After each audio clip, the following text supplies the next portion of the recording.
Le piège d'Emmanuel Macron a fonctionné. Les députés quittent la séance pour ce vote gravissime qui approuve de fait l'accord militaire de la France avec l'Ukraine.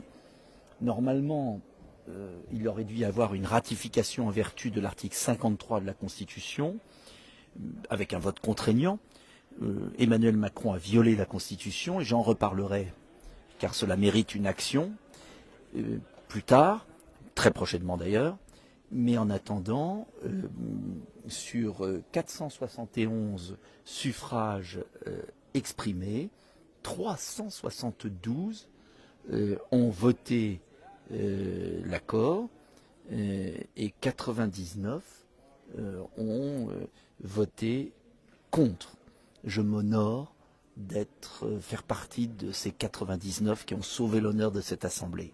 Car cet accord, je vous le rappelle, signé pour 10 ans, reconductible tacitement tous les ans par accord des deux parties, sans ratification parlementaire, alors qu'on va nous demander de ratifier un accord très prochainement de défense avec la Papouasie-Nouvelle-Guinée. Oui, vous écoutez bien, la Papouasie-Nouvelle-Guinée, nous allons ratifier un accord au titre de l'article 53 de la Constitution. Donc, ce qui est valable pour la Papouasie-Nouvelle-Guinée n'est pas valable pour l'Ukraine. Il y a eu simplement ce vote indicatif aujourd'hui.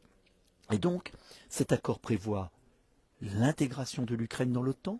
Ça veut dire que ça bloque définitivement toute possibilité de paix avec la Russie. Cet accord prévoit une dissuasion active, ça veut dire étend le parapluie nucléaire à l'Ukraine. Cet accord prévoit des milliards d'aides sur 10 ans. Cet accord est une honte, car cet accord va précipiter la France dans l'engrenage de la guerre.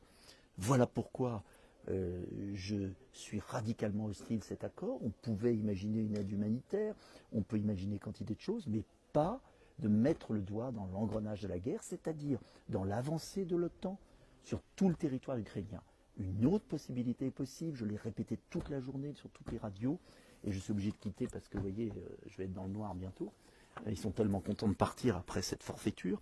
Et donc, pour être clair, une autre possibilité est possible, celle de la paix, avec un cessez-le-feu, un plan de paix est possible, le pape l'a réclamé, Erdogan va tenter de le faire, Trump le fera peut-être.